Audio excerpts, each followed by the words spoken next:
Puji Tuhan, salam sejahtera kasih Tuhan Yesus Kristus.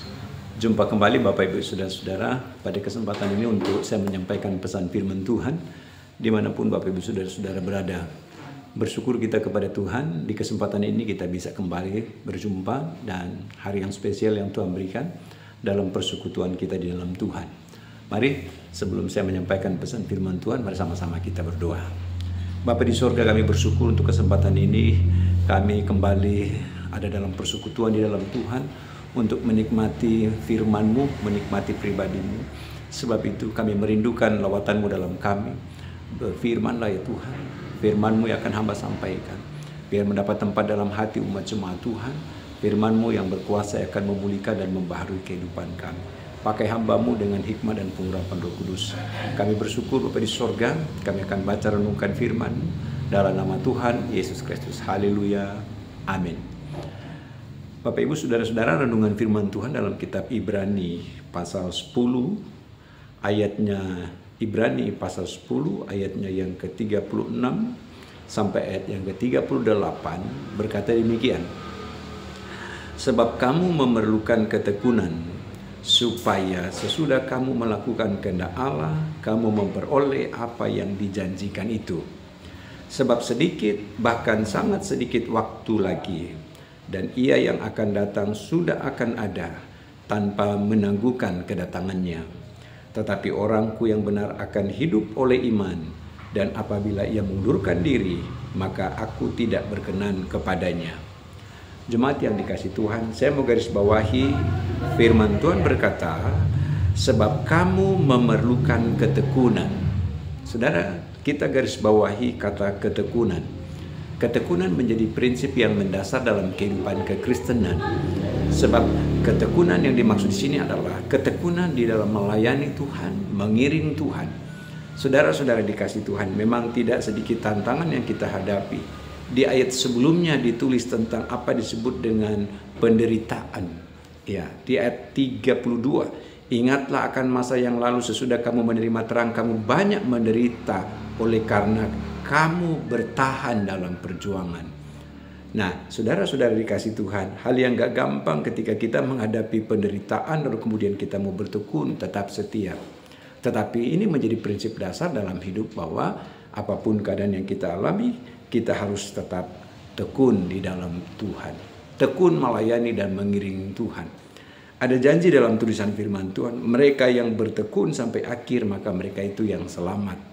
Saudara yang dikasih Tuhan, mengapa demikian? Ini menunjukkan sikap kita bahwa kita mau senantiasa menjadi pribadi yang tetap ada dalam persekutuan di dalam Tuhan, tidak digoyahkan dengan keadaan apapun yang kita alami.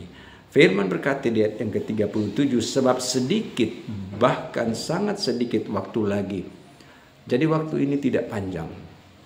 Waktu tidak panjang. Alkitab sudah menulis bahwa waktu sangat sedikit, maka di waktu yang sangat sedikit ini menuntut ketekunan. Amin, saudara-saudara. Menuntut ketekunan. Tekun.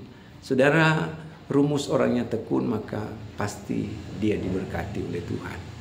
Saudara-saudara dikasih Tuhan, waktu sangat sedikit. Nah, karena waktu sangat sedikit menurut konsep firman Tuhan, maka menandakan bahwa kita jangan lagi hidup berfoya-foya, kita jangan lagi hidup bermalas-malasan, tetapi tunjukkan sikap prinsip firman, tetap setia di dalam Tuhan, tekun di dalam Tuhan, tidak mundur di dalam pelayanan dan pengiringan kita kepada Tuhan. Saudara-saudara, kita percaya Tuhan yang kita layani adalah Tuhan yang sanggup membawa kita pada rencananya, yaitu karya keselamatan. Kita percaya bahwa Tuhan yang kita percaya di dalam Yesus itu, Dia yang sanggup untuk menyatakan segala hal-hal yang akan mendatangkan kebaikan di dalam kehidupan ini. Dan prinsipnya adalah tekun. Sekali lagi, tekun. Ketekunan kembali. Ayat ini berkata bahwa waktunya tidak lama lagi. Saudara-saudara, waktunya tinggal sedikit lagi. Kesempatan yang Tuhan berikan dalam kehidupan kita, mari kita mau tekun di dalam Tuhan. Amin, saudara-saudara. Dimanapun saudara-saudara berada. Sebab ketekunan di sini memberikan sebuah pengertian dalam kehidupan kita, persekutuan kita dengan Tuhan yang tidak kendor, persekutuan kita dengan Tuhan yang tetap terus terjalin, tetap terus terhubung di dalam doa, dalam pujian, dalam penyembahan kita, peribadatan kita kepadanya. Saudara-saudara dikasih Tuhan, tidak menyerah. Saudara, lalu Alkitab menulis dalam tulisan firman Tuhan selanjutnya. Saya mau baca, ada di dalam Alkitab yang berkaitan dengan hal yang demikian untuk menjadi prinsip ketekunan. Saya mundur, masih di dalam kitab Ibrani pasal 11, pasal 10 ini. Ditulis begini, saya baca ayatnya yang ke,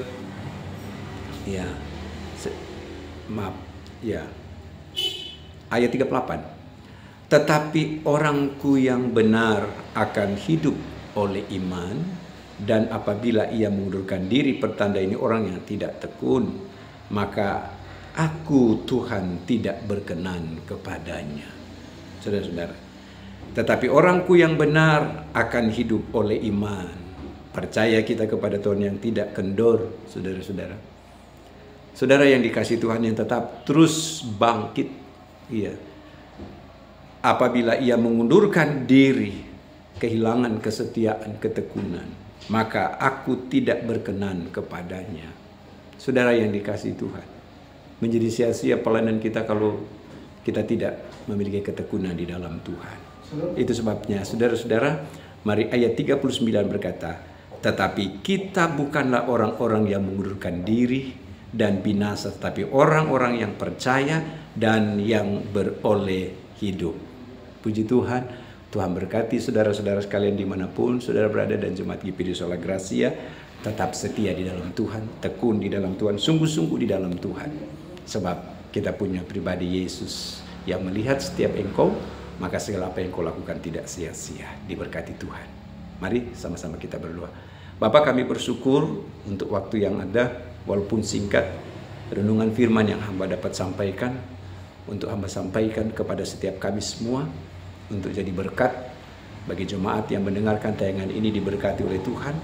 Jemaat GPD Sola Gracia juga khususnya yang mendengarkan, juga mereka diberkati Tuhan, dibangkitkan mereka tetap setia dan tekun melayani mengiring Tuhan. Itu sebabnya meteraikan firman-Mu dalam hati dan kehidupan kami, dan firman Tuhan itu bertumbuh berbuah untuk mempermuliakan nama Tuhan. Kami bersyukur buat firman-Mu ya Tuhan, dalam nama Yesus Kristus kami berdoa. Haleluya. Amin. Tuhan memberkati. Selamat hari Minggu bagi Bapak Ibu Saudara dimanapun saudara berada. Puji Tuhan.